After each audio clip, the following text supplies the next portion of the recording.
नमस्कार प्रिय दर्शकों, हाजिर हूं मैं 30 अगस्त 2021 को। श्री कृष्ण जन्माष्टमी है और इस जन्माष्टमी के पावन अवसर पर सिद्ध करने हेतु कुछ दिव्य प्रयोग लेकर, प्रिय दर्शकों, हर वर्ष मैं जन्माष्टमी के अवसर पर कोई ना कोई प्रयोग आपको तो बताता ही हूं। इस वर्ष भी एक बेहद सरल लेकिन अत्यंत श्रेष्ठ प्रयोग आपको बताने जा रहा हूं। इस बार की जो ये जन्माष्टमी है, ये बेहद दुर्लभ संयोगों वाली है। सोमवार का दिन और रोहिणी नक्षत्र और अष्टमी तिथि सबका एक साथ संयोग, ये अतीव दुर्लभ और बेहद श्रेष्ठ फल प्रदायक है।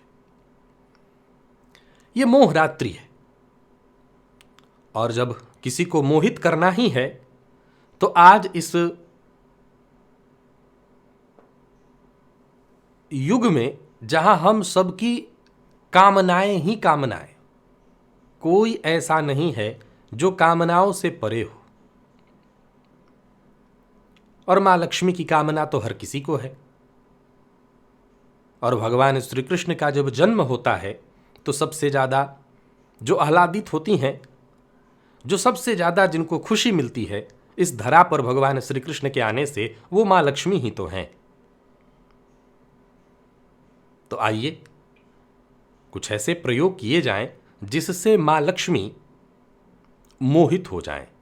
तो इस मोहरात्रि का हम मिलकर लाभ उठाते हैं। प्रिय दर्शकों, वैसे तो केवल मां लक्ष्मी की कृपा हेतु साधना जरूरी नहीं है। संतान की जिनको चाह है वो भी इस श्रेष्ठ रात्रि को प्रयोग में ले सकते हैं, साधना कर सकते हैं, भगवान श्री कृष्ण से प्रार्थना कर सकते हैं। तो वहीं जिनके दांपत्य जीवन में परेशानी चल रही है, जिन दंपतियों के बीच अब मोह प्रेम नहीं रह गया है, आकर्षण नहीं रह गया है, दांपत्य जीवन में सबसे ज्यादा जरूरी है एक आकर्षण बना रहे, तो वो भी इस रात्रि का प्रयोग मंत्र जप करके कर सकते हैं, साधना करके कर सकते हैं, इस मोह रात्रि का लाभ उठा सकते हैं। चूंकि पिछले वर्षों से लगातार मैं प्रयोग बताता रहा हूं, तो मैं बार बार उन्हीं प्रयोगों को दोहराऊंगा नहीं और नया प्रयोग नहीं बताऊंगा। लेकिन इस बार चूंकि ये जो रात्रि है, ये जयंती योग में बनने वाली रात्रि विशेष श्रेष्ठ है, तो एक नया मंत्र आपको मां लक्ष्मी का बताने जा रहा हूं, जो बेहद सरल और छोटा सा मंत्र है। और इस मंत्र को पति और पत्नी दोनों को करना है। सबसे पहले तो मैं आप लोगों को निशीथ काल का समय बता देता हूं, वो श्रेष्ठ काल जिसमें आप भगवान श्री कृष्ण की आराधना करें, पूजा करें। जयंती के ऊपर के समय जो पूजा की जाती है वो पूजा आप करिए। और बाकी वो सभी लोग जो साधना करना चाहते हैं वो साधना करें, इसी दौरान मंत्र का जप करें। प्रिय दर्शकों, वैसे देखा जाए तो हर बार श्री कृष्ण जन्माष्टमी के समय में स्मार्त और वैष्णव, इन दोनों में थोड़ा सा मतभेद हो जाता है। मतभेद अर्थात जो वैष्णव संप्रदाय के दीक्षित लोग हैं वो उदया तिथि को मानते हैं। उदया तिथि में उनके लिए अष्टमी होना आवश्यक है। इस बार बहुत ज्यादा भेद तो नहीं दिखाई पड़ रहा है। पंचांग भी एक मत से 30 अगस्त को ही कह रहे हैं, लेकिन फिर भी हो सकता है कुछ जगहों पर वैष्णव संप्रदाय के जो दीक्षित लोग हैं वो 31 अगस्त को मनाएंगे, उदया तिथि में भगवान श्री कृष्ण की जन्माष्टमी मनाएंगे। लेकिन बाकी जो साधक हैं वो 30 अगस्त की रात्रि का ही उपयोग करें। ज्यादातर लोग आज उपवास व्रत नियम पालन करते हुए रहते हैं, फलाहार इत्यादि करके रहते हैं, तो साधना के लिए वैसे भी आज का दिन बेहद श्रेष्ठ है। मैं जल्दी जल्दी सबसे पहले तो ये बता दूं कि अगर आप संतान की कामना रखते हैं तो मैंने 2019 के श्री कृष्ण जन्माष्टमी के अवसर पर जो प्रयोग बताया था उस वीडियो को जाकर के देख लीजिए। यहाँ पर आपको लिंक ऊपर मिल जाएगा, इस लिंक पर आ जाइए और इस वीडियो को जाकर के देख लीजिए। ये संतान कामना हेतु है, जो दंपत्ति संतान चाहते हैं उनके लिए है। इसके पश्चात जिन दंपत्तियों के बीच अब आकर्षण नहीं रह गया है, मोह नहीं रह गया है दाम्पत्य जीवन में, वो बारी बारी यहां पर लिंक आएगा, पति वशीकरण और पत्नी वशीकरण दोनों। इस लिंक को देख लें और इस लिंक पर वीडियो को जाकर के देख लें। केवल आपको मंत्र जप करना है, बाकी की कोई विधि नहीं करनी है, केवल मंत्र जप करना है। जब भी बात वशीकरण का आता है मुझे सफाई देनी पड़ती है, कारण है कि लोग इसको समझ नहीं पाते। आप जब चाहें, जिसको चाहें, जहां चाहें वशीकृत कर लें, ऐसा असंभव है। लेकिन वो दंपत्ति जिनका आपस में प्रेम रहा है, संबंध रहा है, उनके बीच आकर्षण उत्पन्न कराना कोई बहुत कठिन विषय नहीं है। इसके लिए ही शास्त्रकारों ने, हमारे ऋषियों ने इन विधियों को बताया है। तो आप इन प्रयोगों को करके अपना दाम्पत्य जीवन बचा सकते हैं, सुखद कर सकते हैं। पिछले वर्ष 2020 और 21 में मैंने 2 प्रयोग श्री सूक्त और कनक धारा स्तोत्र से संबंधित बताया था। उन प्रयोगों को भी आप कर सकते हैं। इसके लिए यहां पर आपको ऊपर लिंक आ जाएगा, इस लिंक पर जाकर के आप कनक धारा और श्री सूक्त से संबंधित प्रयोग कर सकते हैं। प्रिय दर्शकों, यहां एक और बात आपको बताना चाहता हूं।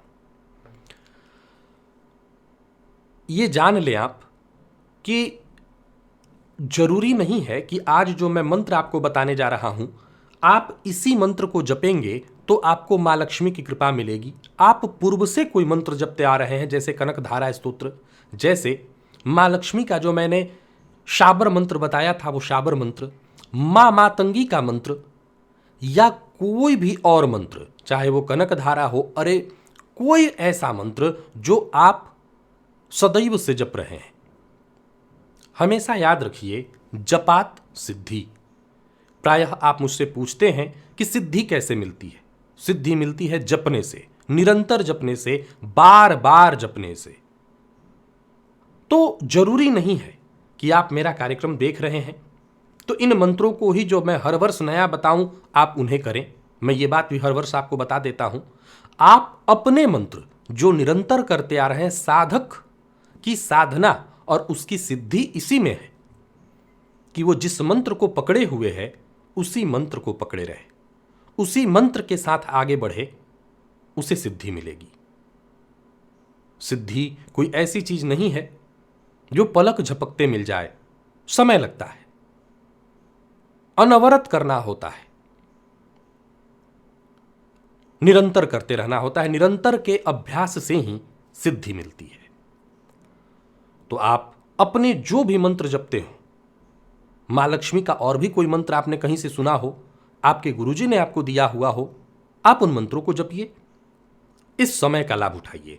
मैंने निशीथ काल अगर आपको नहीं बताया है तो बता देता हूं, नोट कर लीजिए।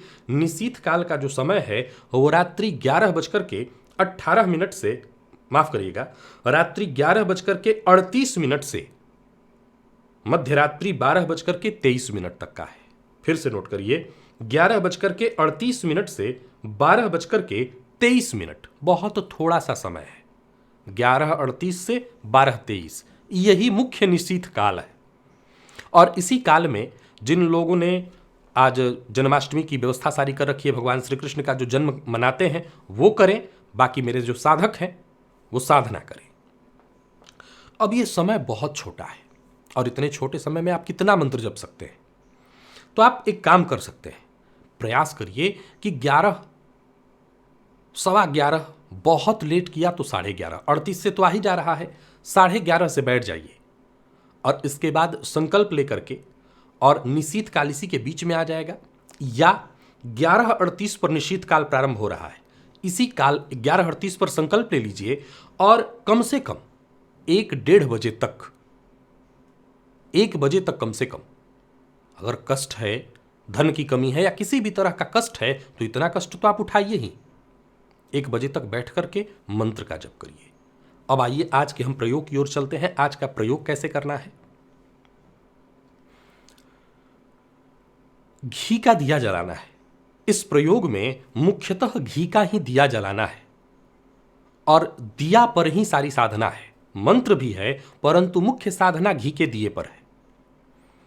अब घी का दिया जो आप जलाते हैं, एक होता है बत्ती बाहर की तरफ निकली होती है, एक बत्ती बीच वाली। ये बीच में आपको बत्ती जलानी है। घी का दिया बीच में बत्ती जलानी है। एक पात्र में, जिनके पास चांदी की थाली हो, मेरे पूजा पाठ को तो आप जानते ही हैं, नहीं है तो मैं तो पत्तल में भी कराने में विश्वास रखता हूं। जिनके पास चांदी है अति उत्तम, नहीं है तो सामान्य थाली है जिनके पास, वो उसी का इस्तेमाल करें। तो चांदी की थाली है तो चांदी की थाली, अन्यथा जो भी थाली प्लेट जो साफ सुथरा हो, जूठा न हो, ऐसा जो पूजा पाठ में आप लेते हो। पित्तल वाली तो हर घर में ही मिल जाती है, तांबे की मिल जाएगी, जो मिल जाए वो ले लीजिए। और उस पर अनामिका से लाल चंदन या रोली से श्रीम, श्री लिखना तो जानते हैं आप, सभी लोग श्री लिखना जानते हैं। श्री के ऊपर एक बिंदी लगा दीजिए, बन गया श्रीम लिख करके, और उसी पर वो चौमुखी दीपक रख दीजिए। जैसा मैंने कहा, ये साधना दीपक की है। अब उस चौमुखी दीपक को जला करके, दीपक को ही भगवान श्री कृष्ण, मां लक्ष्मी, अपना आराध्य इष्ट देवता मान लीजिए। ये मोहरात्रि है और इसमें साधना बस करनी है, मूल उद्देश्य यही है। आप पूजन की विधि सारी जानते हैं, कैसे मैं पूजा कराया करता हूं, भुवन भास्कर की आराधना कैसे कराया करता हूं। हाथ जोड़ करके सबसे पहले आसन पर बैठ जाते हैं आप, पात्र इत्यादि लेकर के, जल इत्यादि लेकर के। माँ लक्ष्मी की आराधना करना है तो लाल वस्त्र ही चाहिए आपको। और ये रात्रि की साधना है, तो उत्तराभिमुख होकर के आप उत्तर दिशा की ओर मुख कर लीजिए। आकर्षण उत्तर दिशा में ही है। इसके बाद दिया आपने जला करके सन्मुख रख लिया, गणेश जी का ध्यान किया, गुरु का ध्यान किया, आचमन किया, आसन अपने ऊपर जल छिड़का, आसन पर जल छिड़का, भैरव जी से आपने आज्ञा ली, प्राणायाम किया आपने। प्राणायाम हर पूजा पाठ में जरूरी होता है, इससे व्यक्ति का मन शांत हो जाता है, एकाग्र हो जाता है। इसके बाद संकल्प ले लिया आपने, और संकल्प कोई विशेष नहीं होता है। संकल्प बस सामान्य अपना नाम, गोत्र, स्थान, जहां बैठे हैं आप, क्यों करना चाहते हैं, मुख्य उद्देश्य क्या है। आप हमेशा, मैं कहा करता हूं, कोई कामना मत रखा करिए, बस कहिए भगवान की प्रीति, परमात्मा की प्रीति हो, मां लक्ष्मी की प्रीति हो। याद रखिएगा, आप मांगेंगे तो हमेशा थोड़ा मांगेंगे। आप उतना मांग ही नहीं सकते जितना वो दे सकते हैं। तो हमेशा आप थोड़ा मांग करके मूर्ख बनने से अच्छा है कुछ मत मांगो और कहो प्रीति दे दीजिए। अब प्रीति जहां मिल रही है वहां सब कुछ मिल जाएगा। जो आपको चाहिए वो, जब जैसी जितनी आपको आवश्यकता हो, वो परमात्मा देंगे। तो बस संकल्प में यही कामना करिए कि मुझे बस आपकी प्रीति चाहिए। मंत्र जो बताने जा रहा हूं उसे कहीं नोट कर लीजिए। मंत्र है ओम ह्रीम श्रीम नमः। ओम ह्रीम श्रीम नमः। ओम ह्रीम श्रीम नमः। बहुत छोटा सा मंत्र है। इसे पति पत्नी दोनों बैठ जाएं और दोनों बैठ करके करें। एक ही जगह पर दिया जला लिया, आसन लगा लिया, उत्तराभिमुख होकर के बैठ गए। और दिया का यहां महत्व क्या है, यहां याद रखिएगा कि दीपक का पूजन पहले करना है। मंत्र जप करने से पहले, जैसा मैंने कहा, मां लक्ष्मी मान लीजिए, दीपक को भगवान श्री कृष्ण मान लीजिए, अपने इष्ट देवता के रूप में मान लीजिए, उनकी पूजा करिए। गंध अक्षत पुष्प हर घर में आज उपलब्ध होगा। थोड़ा सा पुष्प में चंदन लगा करके, अक्षत लगा करके और दीपक पर चढ़ाइए, उनसे प्रार्थना करिए। वैसे तो जो त्राटक साधना होती है उसमें दीपक को ही देखा जाता है और कुछ नहीं किया जाता, शांत हुआ जाता है। आप लोग ये प्रयत्न करिए कि दीपक की उस आकृति को देखते हुए, दीपक जो जलती रहेगी बीच में, उसको देखते हुए उसमें मां लक्ष्मी के चित्र की कामना आपको करनी है। मन में सोचना है इसमें दीपक में अब किसी की आंखें ना खराब हो जाएं, इस बात का भी ख्याल रखिएगा। जिसकी जितनी शक्ति, साधना अपने आप में हमेशा कठिन होती है, लेकिन जिसकी जितनी शक्ति, जितनी क्षमता, उसके आधार पर ही करिएगा। पता चला आंखें खराब अपनी आपने कर ली, तो देखते हुए आप दाएं बाएं करके, ताकि आंखों में जलन न शुरू हो जाए। तो वैसे नहीं होती, मैं किया हूं और जानता हूं कि ऐसा कुछ नहीं होता। फिर भी जिनको दिक्कत हो न हो, सावधानी पूर्वक। तो दीपक को देखते हुए, दीपक की लौ को देखते हुए, और उसमें आप मंत्र जपते हुए लगातार मां लक्ष्मी की आकृति की कल्पना करिए। आप देखेंगे कि देखते ही देखते आपको दीपक में माँ लक्ष्मी की आकृति दिखाई पड़ने लगेगी। थोड़ा समय लगेगा, ऐसा नहीं है कि एक बार देखा और दूसरी बार लक्ष्मी जी दिखने लगेंगी। कल्पना करना होगा स्थिर और एकाग्र मन से, और फिर आपको माँ लक्ष्मी का वहां दर्शन होने लगेगा लगातार, क्योंकि ये मोहरात्रि है, प्रभाव तुरंत दिख जाता है।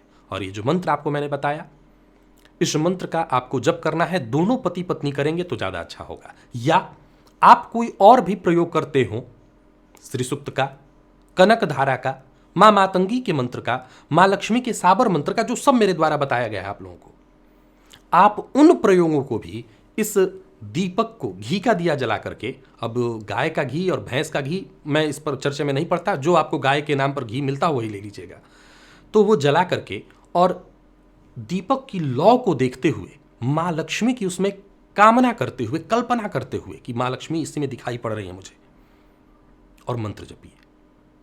फिर दोहरा रहा हूं, ये जयंती योग में बनने वाला बेहद अतीव और दुर्लभ संयोग इस बार बना है। करेंगे तो लाभ अवश्य मिलेगा। तो आज के लिए बस इतना ही। श्री कृष्ण जन्माष्टमी की आप सभी को हार्दिक शुभकामनाएं।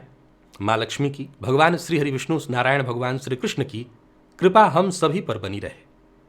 इजाजत दीजिए, पुनः मुलाकात होगी, तब तक के लिए नमस्कार।